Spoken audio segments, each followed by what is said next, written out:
Bismillahirrahmanirrahim. Assalamualaikum warahmatullahi wabarakatuh.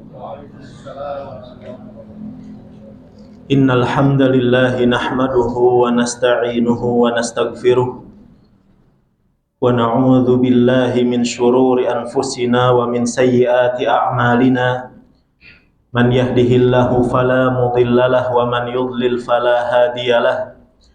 Ashhadu an la ilaha illallah wahdahu la syarikalah wa ashhadu anna Muhammadan abduhu wa rasuluh salawatullahi wa salamuhu alaihi wa ala alihi wa ashabihi wa sallama tasliman katsira. Ya ayyuhalladzina amanu taqullaha haqqa tuqatih wa la tamutunna illa wa antum muslimun.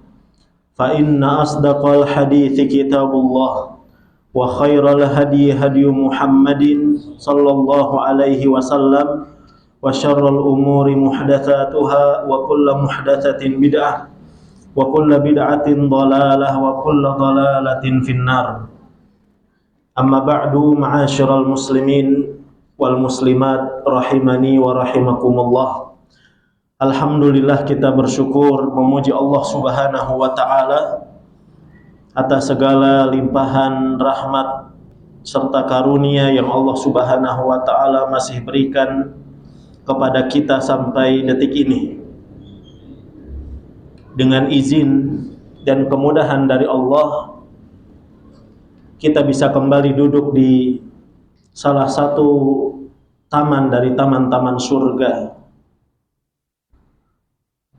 di sebuah majelis yang disebutkan di dalamnya kalamullah, qala Allah dan qala Rasul.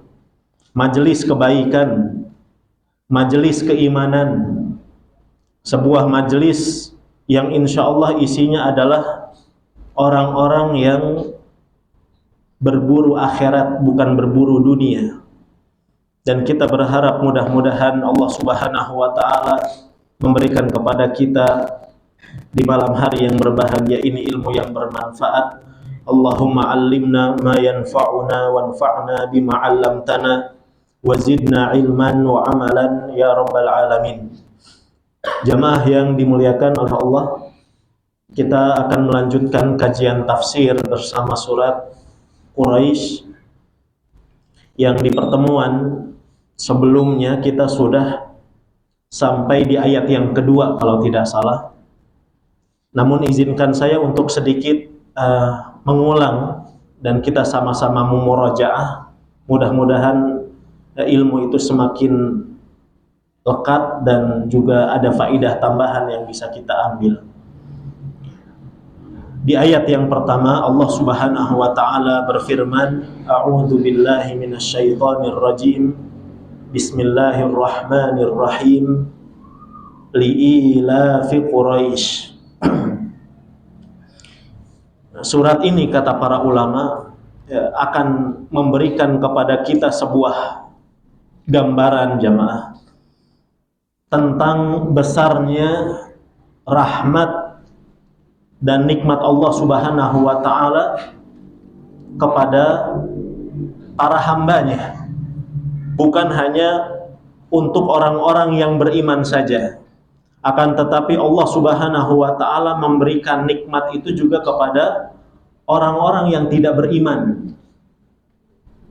Di surat Quraisy ini Allah Subhanahu wa ta'ala memberikan nikmat dan rahmatnya ke sebuah suku yang Allah spesialkan, ya.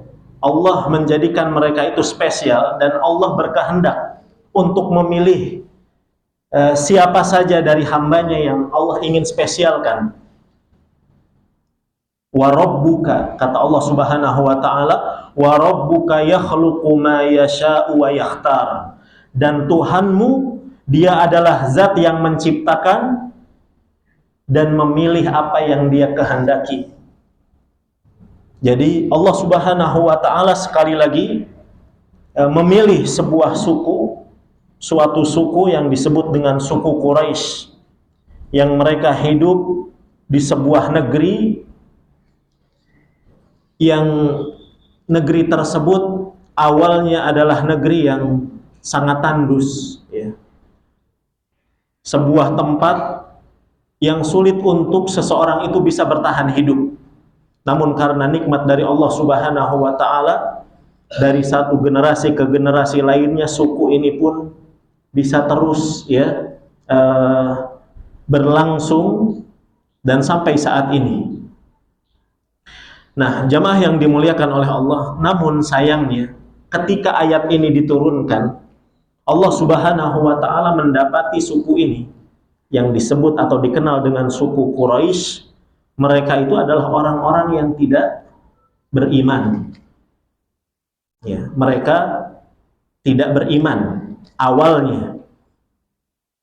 Sehingga Allah Subhanahu wa taala menyinggung di dalam surat Yusuf, secara umum Allah mengatakan, "Wa ma aktsarun nas walau harasta bimu'minin." Dan kebanyakan manusia itu tidak akan beriman, wahai Muhammad, sekalipun engkau berusaha untuk membuat mereka itu beriman kepada Allah. Ya. Kemudian jamaah yang dimuliakan oleh Allah, pertanyaannya, ya, kenapa Allah menspesialkan suku Quraisy ini? Padahal pada dasarnya mereka itu adalah orang-orang yang kafir. Yang pertama, alasannya adalah karena Allah Subhanahu wa taala adalah zat yang maha pengasih dan lagi maha penyabar. Dalam hadis riwayat Muslim, Nabi SAW bersabda, "La ahada asbaru ala adhan yasma'uhu minallahi azza wa jal." Tidak ada satu pihak pun yang lebih sabar dibandingkan Allah Subhanahu wa taala, di mana Allah itu sering mendengar hamba-hambanya yang menyakiti, yang menyampaikan ucapan-ucapan yang membuat Allah itu apa? Membuat Allah Subhanahu wa taala itu murka sebetulnya. Namun kata Nabi sallallahu alaihi wasallam, wa huwa yu'afihim, akan tetapi Allah kepada orang-orang yang berbuat durhaka, kepada orang-orang yang mengatakan Allah itu punya anak, orang-orang yang mengatakan Allah itu misalkan memiliki sekutu, ternyata Allah, kata Nabi, masih memberikan kepada mereka kesehatan. Wa yarzuquhum, dan Allah Subhanahu wa taala masih memberikan kepada mereka rizki. Ini alasan pertama. Alasan yang kedua, jamaah, kenapa orang atau suku Quraisy masih mendapatkan nikmat ketika itu sebelum diutusnya Nabi Muhammad. Jadi kemunculan suku Quraisy itu diawali oleh siapa? Para ulama khilaf, namun di antara salah satu pendapatnya dimulai dari keturunan Nabi Ismail yang bernama Fihr, bin Malik. Jadi sudah lebih awal suku Quraisy itu ada sebelum lahirnya Rasulullah Shallallahu Alaihi Wasallam. Artinya jamaah, semua penduduk Mekah yang nasabnya sampai kepada Fihr bin Malik berarti dia disebut suku Quraisy. Disebut suku Quraisy. Jadi tidak satu suku, ya, atau tidak satu, dari suku Quraisy itu nanti muncul kabilah-kabilah. Ada bani-bani, ya, ada Bani Hashim, ada Bani Makhzum, ya, dan bani-bani yang lainnya. Dan tidak heran orang-orang zaman dulu itu memang banyak anaknya. Ya. Disebutkan Anas bin Malik radhiyallahu anhu memiliki 100 keturunan. Ya. Tidak heran, orang tua kita pun dulu ada yang sampai anaknya, sekarang pun masih ada orang yang punya anak 20, ada jemaah. Jadi tidak heran. Jadi dari Fihr bin Malik ini nanti bermunculan bani-bani, di antaranya Bani Hashim yang nantinya diutus Rasulullah Sallallahu Alaihi Wasallam. Tadi alasan yang kedua kenapa suku Quraisy ketika mereka masih dalam kondisi kafir tapi masih diberikan nikmat oleh Allah, karena mereka berdampingan dengan Baitullah, karena mereka bertetangga dekat dengan rumah Allah Subhanahu wa ta'ala. Ini barokahnya orang-orang yang dekat dengan tempat yang baik atau dengan circle yang baik. Jadi kita dapati bahwa di antara negara atau negeri yang tidak pernah dijajah adalah negeri Mekah. Abrohah ketika itu dengan pasukan gajahnya, makanya kata para ulama, surat Quraisy dengan surat Al-Fil itu memiliki hubungan makna, memiliki hubungan penafsiran. Suku Quraisy ini adalah suku yang dijaga oleh Allah, karena mereka adalah orang-orang yang berdampingan, bertetangga dengan Ka'bah. Dan sampai sekarang kepengurusan Ka'bah, kepengurusan umroh dan haji masih dipegang oleh suku Quraisy. Kita saja tidak tahu, Pak. Kalau kita mungkin mewawancarai orang-orang yang mengurusi itu, mungkin nasab mereka sampai ke Fihr bin Malik ini. Contohnya adalah nanti antum bisa lihat di Google ya. Yang memegang kunci Ka'bah ini masih ada hubungannya kepada sahabat Utsman bin Thalhah, yang mana Utsman bin Thalhah ini adalah suku Quraisy. Berarti masih ada ya, suku Quraisy itu sampai saat ini. Tidak ada yang bisa menjajah negeri Makkah, sekalipun ketika itu adalah Abrohah yang membawa sekian banyak gajah. Ada yang mengatakan 8 ya gajahnya. Nanti kita akan singgung di surat Al-Fil. Kemudian jamaah yang dimuliakan oleh Allah Subhanahu wa ta'ala, di ayat yang pertama Allah Subhanahu wa ta'ala ketika mengatakan li'ila fi Quraisy, takjublah kalian dengan adat, dengan kebiasaan dan keberlangsungan hidup suku Quraisy. Takjub. Kenapa? Karena mereka tadi suku yang awalnya itu sedikit jemaah. Maksudnya komunitasnya itu tidak banyak, tapi tidak bisa ada yang menjajah, tidak ada yang bisa menguasai mereka, dan keberlangsungan hidup mereka dijaga oleh Allah Subhanahu wa ta'ala. Dan tentang Quraisy ini sekali lagi yang pertama kali menyandang gelar Quraisy adalah Fihr bin Malik. Ada yang mengatakan demikian. Sebabnya apa?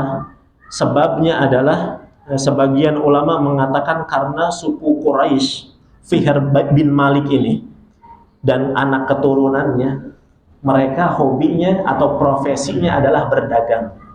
Dari kata-kata kirsh, al-kasab, suka berdagang. Ada yang mengatakan Fihr bin Malik dan anak keturunannya disebut suku Quraisy. Kenapa? Litakrishi bainahum, karena mereka itu suka berperang antara satu bani dengan bani yang lainnya, antara kabilah satu dengan kabilah lainnya.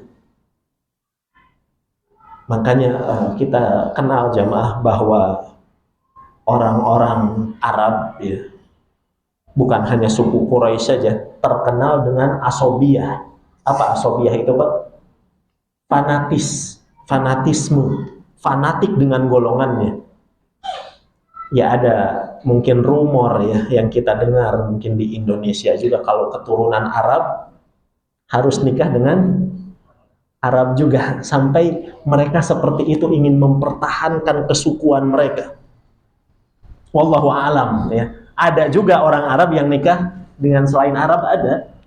Namun pada umumnya biasanya Arab itu akan mencari yang Arab lagi. Saking kuat fanatismenya, mereka antara satu dengan yang lainnya akan berperang. Apalagi kalau ada yang menyakiti.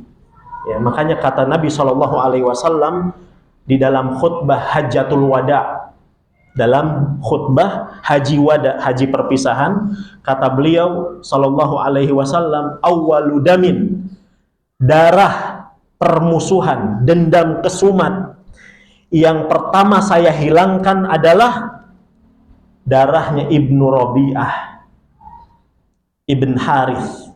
Ini adalah anak keturunannya Abdul Muttalib. Berarti masih ada hubungan dengan Rasulullah. Saya hapuskan, udah tidak ada lagi dendam, tidak ada lagi kisos, jangan lagi ada permusuhan. Baik. Kemudian faedah dari ayat yang pertama, jamaah. Setelah Nabi Shallallahu Alaihi Wasallam diutus, maka Quraisy ini terbagi lagi. Ya, status setelah Nabi diutus, suku Quraisy ini terbagi lagi menjadi 3 sekurang-kurangnya. Yang pertama, ada yang menjadi ahlul bait atau alul bait, yaitu anak keturunannya Hashim.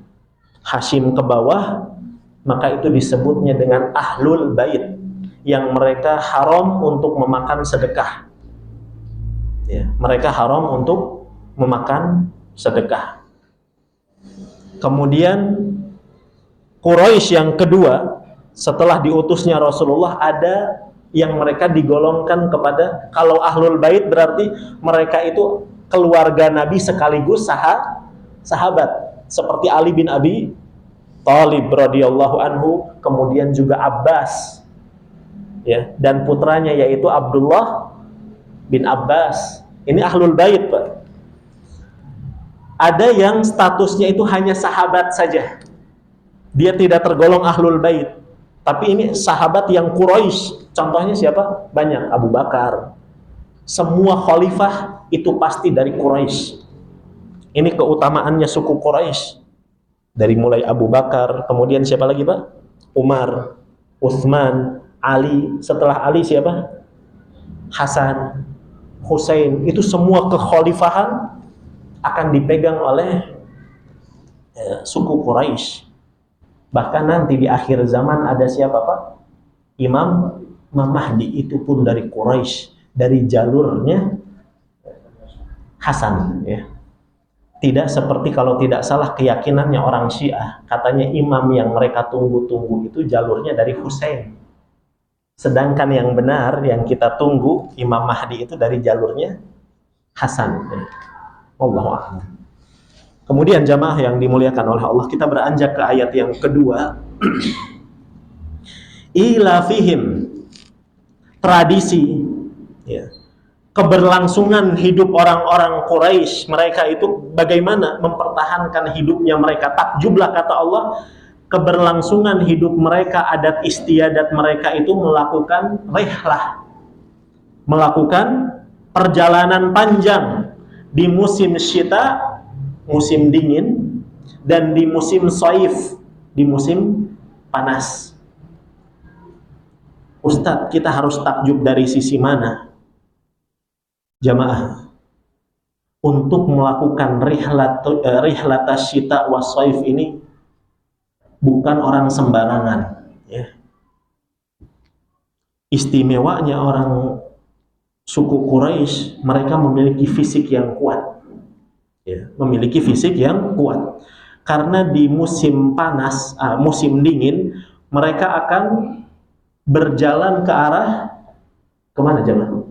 Di musim dingin ke arah Yaman.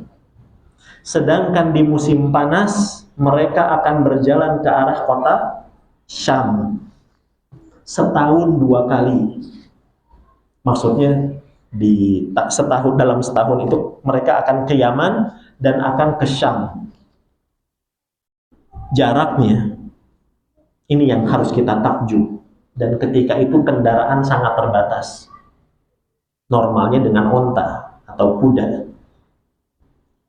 Disebutkan, ya, antum bisa lihat juga di Google, jarak antara Mekah ke kota Syam itu kurang lebih 1.500 km. Begitu juga dengan ke kota Yaman, 1.000 km lebih, 1.100, ada yang mengatakan ada yang 1.200. Berarti dalam setahun mereka berjalan 3.000 km kurang lebih.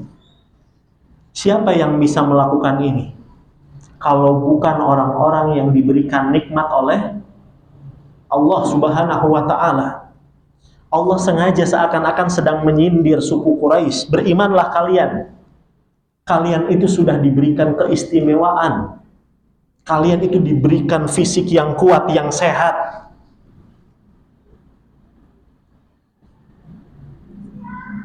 Yang mana jamaah yang dimuliakan oleh Allah Subhanahu wa ta'ala, kalau kita, ya, kata para ulama dari ayat yang kedua ini,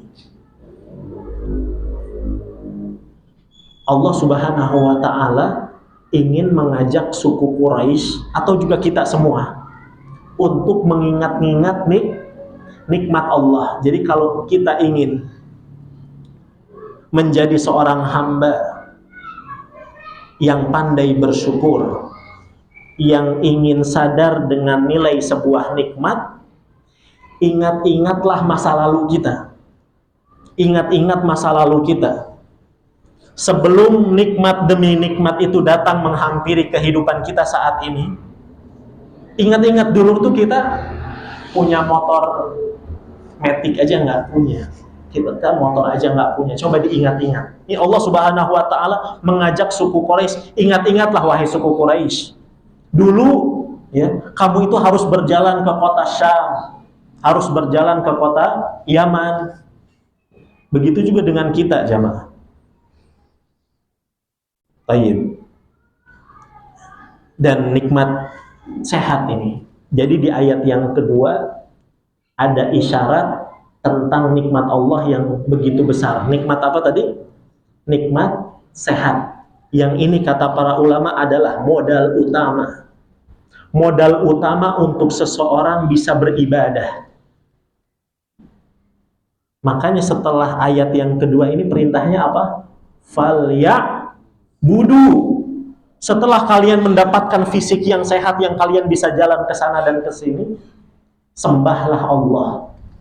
Jadi nikmat sehat itu adalah nikmat utama, modal utama untuk seseorang itu bisa beribadah, untuk seseorang itu bisa bekerja, untuk seseorang itu bisa beraktivitas. Nilai dari nikmat sehat itu tidak bisa diukur dengan emas, Pak. Tidak bisa diukur dengan rupiah. Ada sebuah kisah yang menarik. Ketika seorang khalifah yang kekuasaan presiden kita ini sekarang seberapa dunia. Khalifah ini disebutkan dia menguasai sepertiga dunia kekuasaannya. Jadi khalifah, kekhilafahan Islam ketika itu, setiap ada negara Islam berarti nanti apa? Penguasanya satu. Tidak seperti sekarang. Dulu, ya, kalau misalkan ada negeri-negeri Islam, maka akan mengkerucut ke satu penguasa. Ada yang mengatakan khalifah ini bernama Harun ar-Rasyid. Harun ar-Rasyid, ya. Yang kekuasaannya sekali lagi tadi sepertiga dunia. Dalam sebuah perjalanan, jamaah, Harun ar-Rasyid itu mengajak menteri-menterinya. Kemudian di antara salah satu menterinya itu ada seorang yang sangat soleh, namanya Ibnu Sammak. Ketika di tengah perjalanan, qadarullah, ya, qadarullah, khalifah itu haus dan ketika itu tidak ada air. Akhirnya dicarikanlah air ke sana dan kemari, kemudian didapatkan.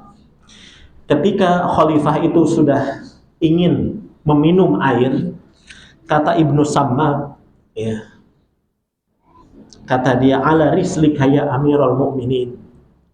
Mohon maaf wahai mulia, yang mulia, kata dia, wahai Amirul Mukminin, sebelum engkau meneguk air yang ada di tanganmu, bolehkah saya bertanya? Bolehkah saya menanyakan, ya, satu pertanyaan? Kata khalifah, ya, silahkan.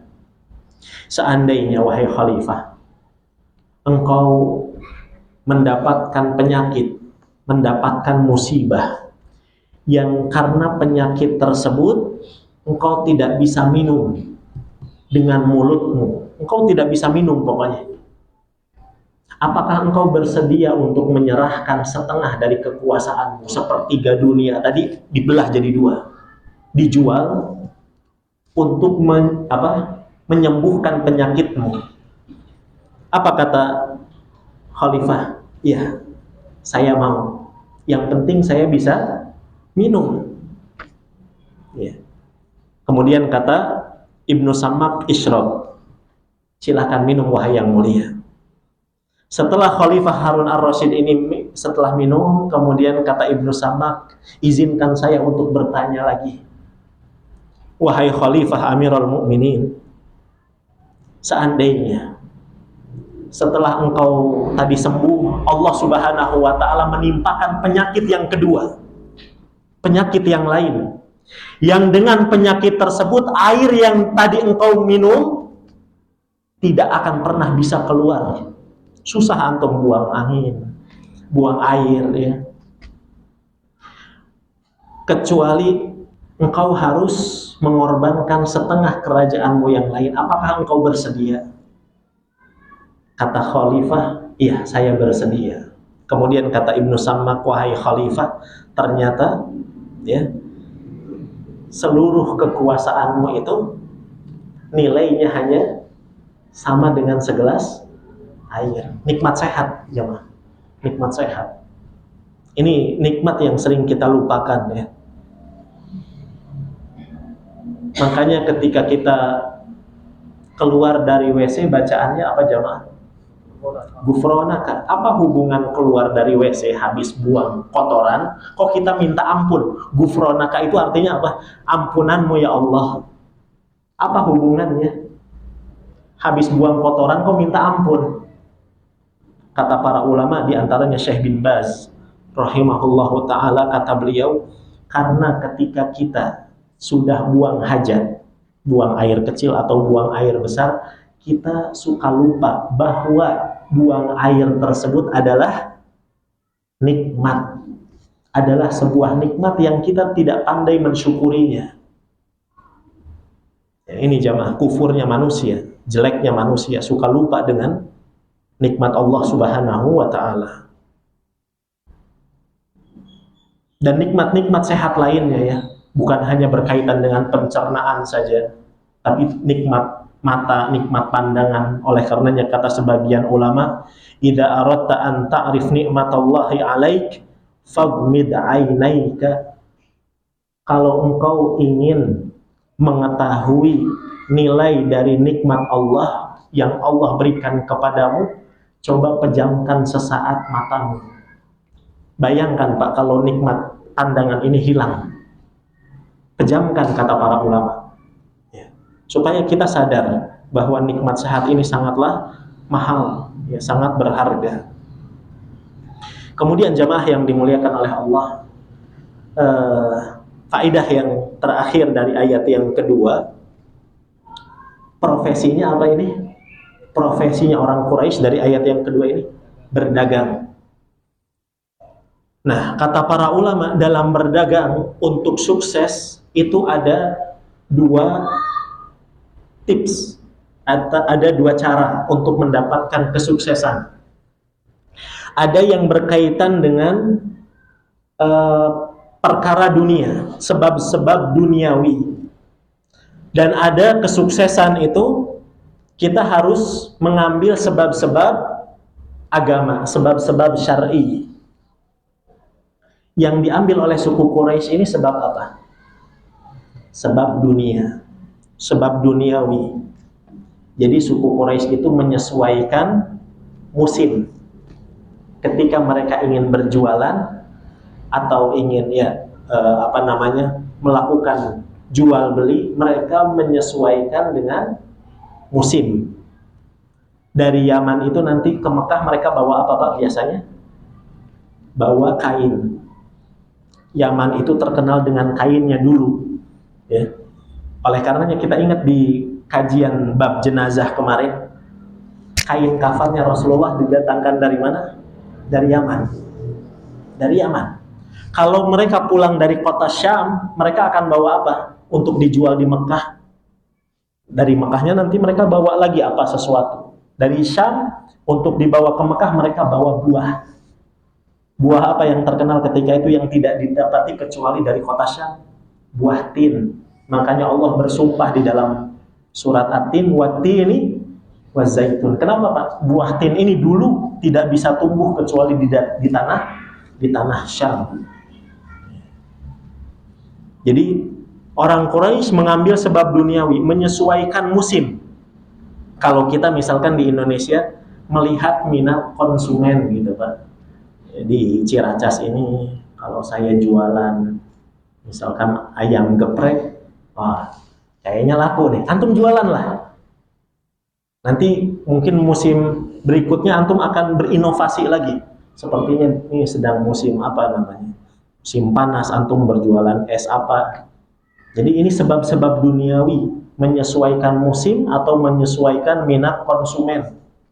Ada sebab-sebab syar'i jamaah. Apa sebab syar'i? Agar bisnis kita, dagangan kita sukses. Yang pertama adalah diantaranya jujur. Ya, dalam hadis riwayat Muslim, Nabi SAW bersabda, al-bai'ani bil khiyar. Dua orang yang melakukan transaksi jual beli masih memiliki hak untuk memilih dan membatalkan. Malam yatafarraqa, syaratnya apa? Belum pisah. Belum pisah, masih boleh ada tawar-menawar. Setuju atau membatalkan. Fa'in sadaqa wa bayyana, kata Nabi, apabila antara keduanya itu jujur, si penjual jujur, ya, kemudian dia menyebutkan hal-hal yang harus dijelaskan. Kalau misalkan barangnya ada cacat, saya ini HP mau jual misalkan 5 juta, tapi pernah jatuh 2 kali. Sebutkan Pak, jangan ditutup-tutupi. Apa kata Nabi SAW? Maka akan diberkahi, ya. Allah akan berkahi jual belinya. Akan tetapi wa in katama, kalau misalkan si orang yang melakukan transaksi jual beli itu saling menutupi, berkhianat, tidak jujur, muhiqat barakatu bai'ihima, Allah akan binasakan, Allah akan buat rugi, ya, perniagaannya itu.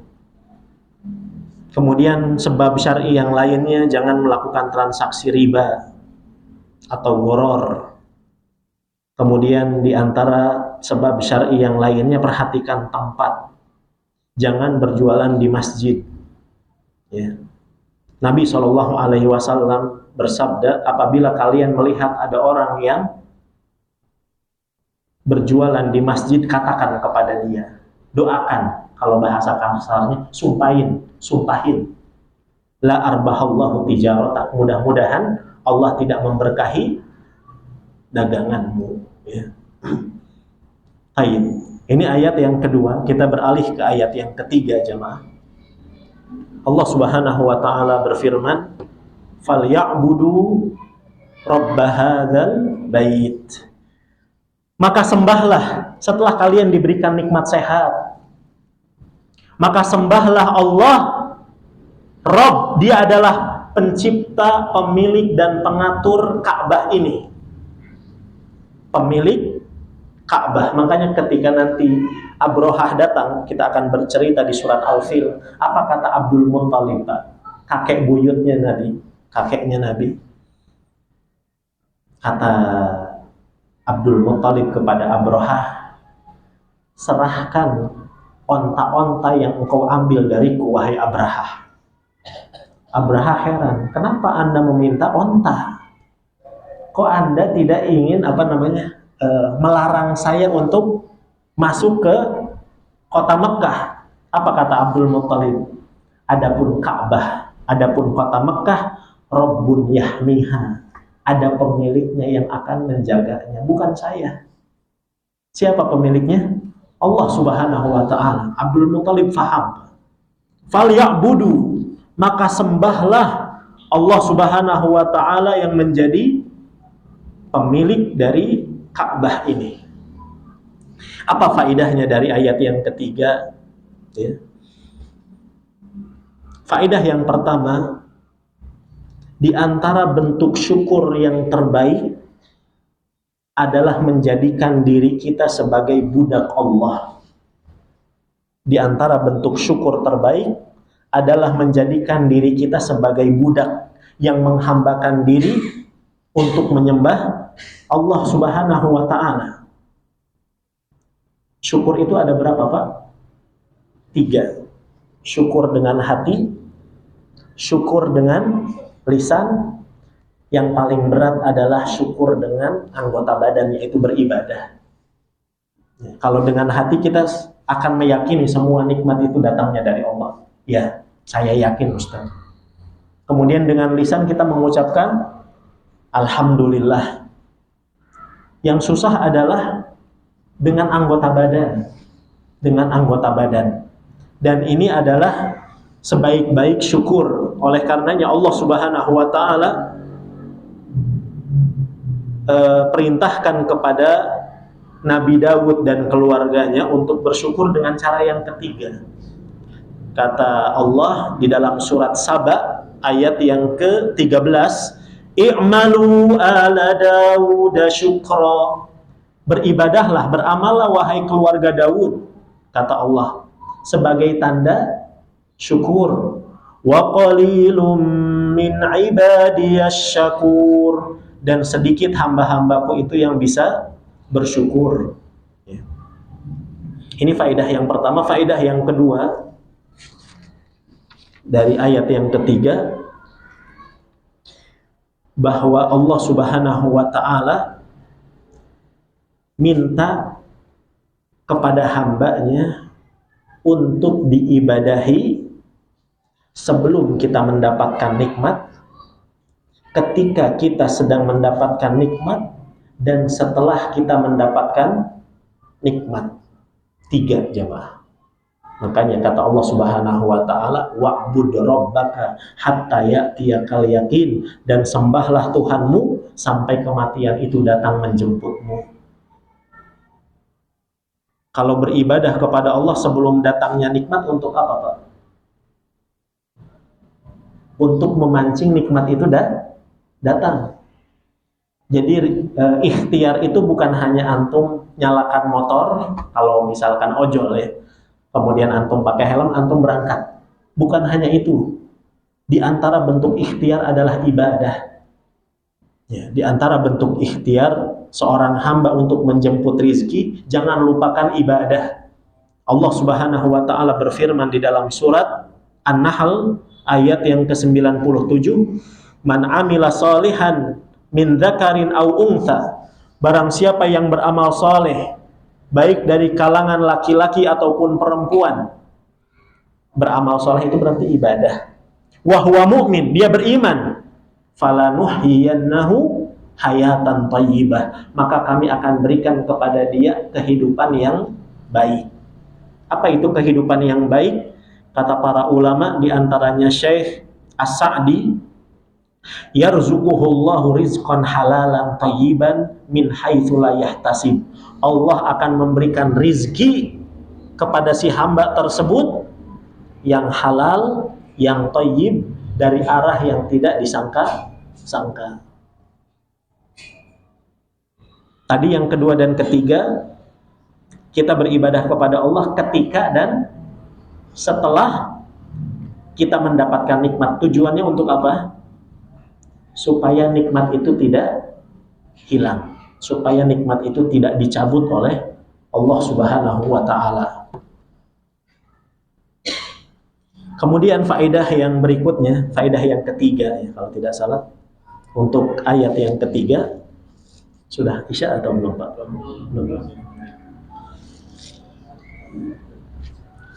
Ayat yang ketiga ini bisa menjadi bantahan. Bantahan untuk siapa? Orang-orang yang menuduh orang-orang Islam itu menyembah batu. Katanya Muslim itu sama saja seperti Nasrani. Nasrani itu menyembah salib katanya. Sedangkan Muslim menyembah bangunan kotak. Nggak ada bedanya. Antum bantah dengan ayat ini. Falyabudu rabb hadzal bait. Yang kita sembah, yang kita ibadahi bukan rumah itu. Bukan bangunan kotaknya, bukan. Siapanya? Allahnya, penciptanya. Yang memerintahkan kita untuk menyembah Allah ke arah Ka'bah itu. Kita hanya menggunakan Ka'bah itu sebagai apa, Pak? Arah diantaranya. Kita memuliakan diantaranya dengan sholat ke arah Ka'bah itu sebagai kiblat. Karena kalau kita lihat sejarah, kita sampaikan kepada orang yang menuduh itu, Islam itu pernah tidak sholat ke arah Ka'bah. Kapan, Pak? Di awal-awal Nabi diutus. Sholatnya ke arah mana? Ke Baitul Maqdis. Itu tanda bahwa kita tidak menyembah bangunan. Ya, kita tidak menyembah bangunan, kita menyembah pemiliknya. Sama seperti orang yang mencium Hajar Aswad. Ya. Dia sedang tidak beribadah kepada si Hajar Aswad itu. Dia hanya sekedar tunduk dan patuh dengan syariat yang dituntunkan oleh Rasulullah. Makanya ketika Umar mencium Hajar Aswad, dia bergumam. Dia mengatakan, wallahi inni la uqabbiluk. Demi Allah, wahai Hajar Aswad, saat ini aku sedang menciummu. Wa inni a'lamu annaka hajar. Dan aku tahu kamu itu hanya sekedar batu hitam saja. Wa annaka la tadur wa la tanfa. Engkau itu tidak bisa mendatangkan manfaat dan engkau tidak bisa mendatangkan madarat. Ya. Walaula anni ra'aitu Rasulullah sallallahu alaihi wasallam qabbalaka ma qabbaltuka. Kalau seandainya aku tidak pernah melihat Nabi menciummu, kalau aku tidak melihat Nabi Shallallahu Alaihi Wasallam menciummu, maka aku tidak akan pernah mencium.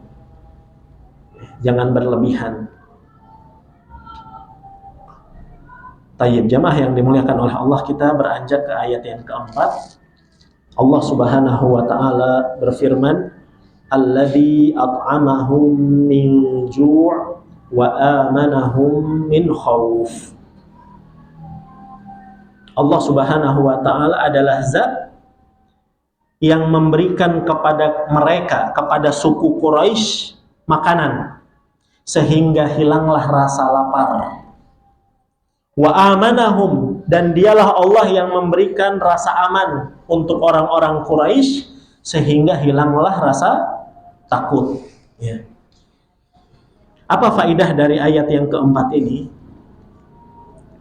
Allah Subhanahu wa Ta'ala menyebutkan dua nikmat pelengkap setelah nikmat sehat. Nikmat sehat tadi yang di ayat ke-2. Di ayat yang keempat ini ada dua nikmat yang Allah sebutkan. Nikmat apa, jamaah? Nikmat makanan dan nikmat rasa aman. Yang apabila tiga nikmat yang disebutkan di surat Quraisy ini dikumpulkan, sejatinya seorang hamba seakan-akan memiliki dunia dan seisinya. Jadi Pak, kita setiap hari itu sebetulnya kita sedang mengincar tiga ini. Kita sedang mengincar tiga ini. Sehat, makan, aman, selesai. Itu hidup. Makanya kata Nabi SAW, man kana lahu aminan fi sirbi. Barang siapa yang dia itu merasa aman di tempatnya, man asbaha minkum aminan fi sirbi, dia menyambut pagi harinya dalam kondisi aman di tempatnya. Mu'afan fi jasadih, dia sehat jasadnya. Indahu qutu yaumi, di hari itu dia memiliki makanan. Faka'annama hizat lahu dunya bihadafiriha, maka seakan-akan dia mendapatkan dunia dan seisinya.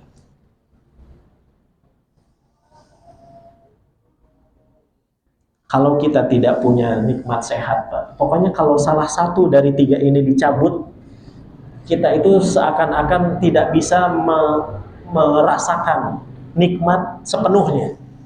Misalkan antum punya istri cantik, sangat-sangat cantik, tapi antum stroke, antum sakit stroke, antum bisa menikmati tidak keindahan istri antum itu? Antum tidak akan bisa. Begitu juga ibu-ibu punya tas branded, punya sepatu, punya mobil, tapi ibu sakit, ya. Kita tidak akan bisa merasakan nikmat itu dengan maksimal. Para ulama mencontohkan seperti seekor kambing, jemaah. Sedikit sebelum kita adzan Isya, yang dicabut tadi nikmat sehat. Kalau nikmat aman yang dicabut, misalkan ada kambing, Pak, Idul Adha ada kambing, ya. Kemudian ada makanan, tapi dicabut rasa aman. Misalkan di dekat kambing itu antum tunjukkan pisau antum, kira-kira kambing itu akan lahap tidak untuk menyantap rumput yang ada di hadapannya? Tidak akan dia bernafsu. Atau antum hadirkan serigala, hilang rasa aman, sehingga seseorang atau makhluk itu tidak akan bisa merasakan nikmat dengan maksimal. Begitu juga dengan nikmat makanan, ya. Nikmat makanan ini juga merupakan nikmat yang sangat besar, sehingga Allah Subhanahu wa Ta'ala selalu menggandengkan di dalam Al-Quran antara dua nikmat ini, nikmat aman, nikmat makan. Di banyak ayat antum lihat di dalam Al-Quran, Pak, contohnya antum lihat sambil nanti menunggu adzan Isya, ya. Surat Al-Qasas ayat 57, kemudian surat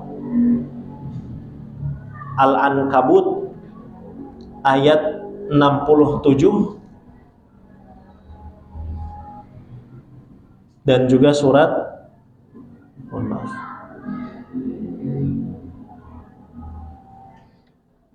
Al-Baqarah 126. Allah selalu menggandengkan, ya, dua nikmat ini, yaitu nikmat makanan dan nikmat rasa aman. Wallahu a'lam. Kita jeda adzan Isya terlebih dahulu. Wassallallahu wasallam ala nabiyyina Muhammad.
حي على الفلاح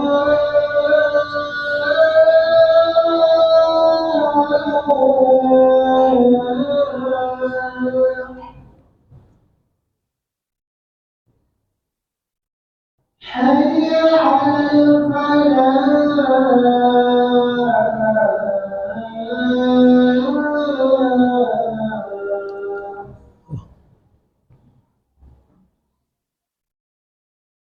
الله أكبر الله أكبر لا إله إلا الله.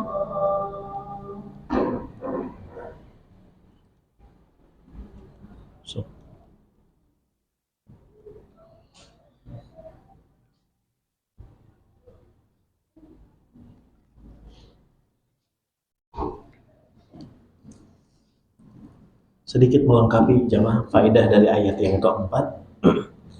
Faedah yang pertama tadi, ayat keempat ini menyebutkan dua nikmat besar lainnya, yaitu nikmat aman dan nikmat makanan. Kalau antum dikasih pilihan, Pak, mana yang antum lebih utamakan, makan dulu atau aman dulu? Yakin, Pak? Dua-duanya? Enggak, kalau disuruh milih, ingin mendapatkan yang mana dulu? Aman dulu. Itu alasan kenapa Allah di ayat-ayat yang tadi saya sebutkan selalu mendahulukan nikmat aman. Contoh di surat Al-Baqarah tadi, dalam doanya Nabi Ibrahim, qala rabbi ij'al hadza baladan amina. Ya Allah, ya Rabb, jadikanlah negeri ini adalah negeri yang aman. Negeri Mekah itu adalah negeri yang aman. Warzuq ahlahu minat tamarat. Setelah dikasih aman, berikanlah penduduknya itu apa? Rizki, buah-buahan yang bisa dimakan. Kalau memang aman itu harus diprioritaskan. Kalau aman kita juga bisa nyari makanan. Kalau ada makanan, kalau tidak aman kita tidak nafsu tadi, seperti kambing yang disuguhkan rumput, antum hadirkan di sampingnya serigala. Dia tidak akan bernafsu untuk menyantap rumput itu. Tapi kenapa di surat Quraisy ini antum lihat nikmat aman dulu atau nikmat makanan dulu? Di surat Quraisy ayat 4 ini. Makan dulu atau aman dulu? Makan dulu. Kenapa? Luar biasa. Kata para ulama, sekurang-kurangnya ada dua alasan.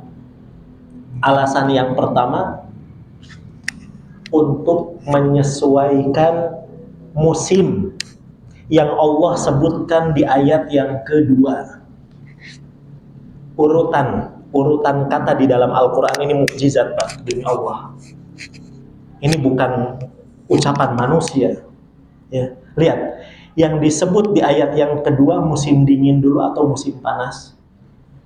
Musim dingin. Biasanya orang di musim dingin butuh apa? Butuh makanan, gampang lapar. Kenapa Allah sebutkan nikmat makan dulu di ayat yang keempat?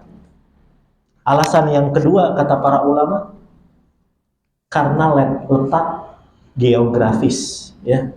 Karena kondisi geografis, di mana kondisi ketika itu penduduk Mekah, suku Quraisy, karena kondisi geografis mereka diberikan keamanan, seakan-akan bangsa-bangsa yang lain itu tidak bernafsu. Kita mau ambil apa dari negeri Mekah? Dia udah aman. Sehingga apa? Yang Allah dahulukan untuk orang Quraisy adalah nikmat yang paling mereka butuhkan saat itu adalah nikmat makanan. Mereka hidup di biwadin ghairi dzi zar'in dalam Al-Quran. Mereka hidup di sebuah lembah yang tidak bisa ditanami oleh pohon-pohonan atau tanam-tanaman, ya. Baik. Faedah yang berikutnya jamaah dari ayat yang keempat yang terakhir, ya, mohon maaf karena waktu yang sempit. Allah Subhanahu wa taala ketika memberikan uh, mengungkapkan nikmat makanan, Allah tidak menggunakan kata mengenyangkan.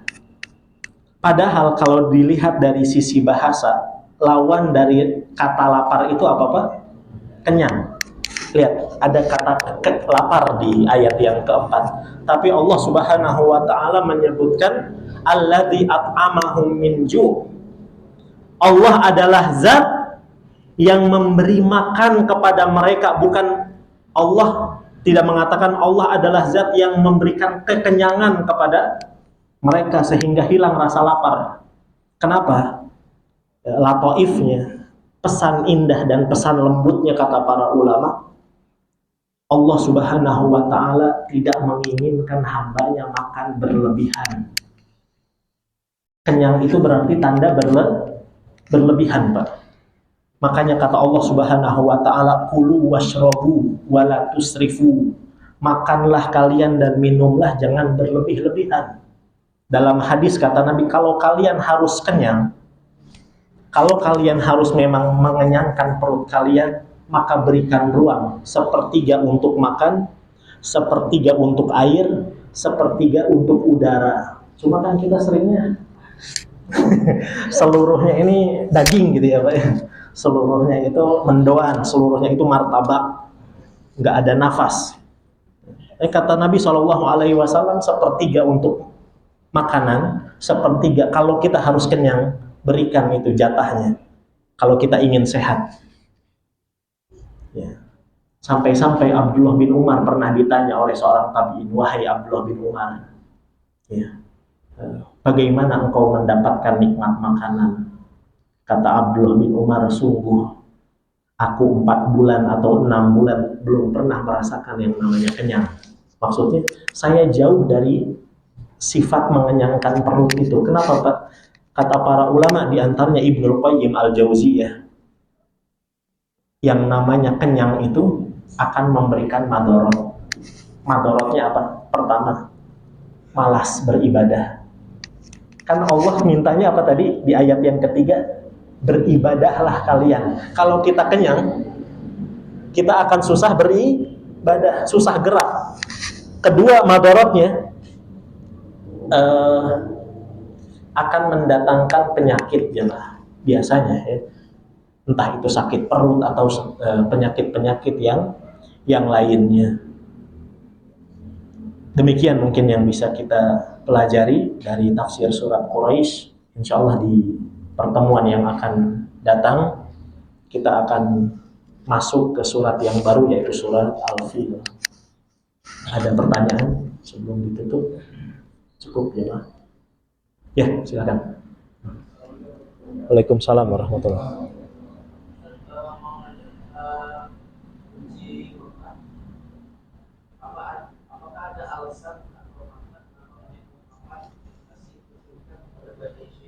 Ya, Bani Syaibah.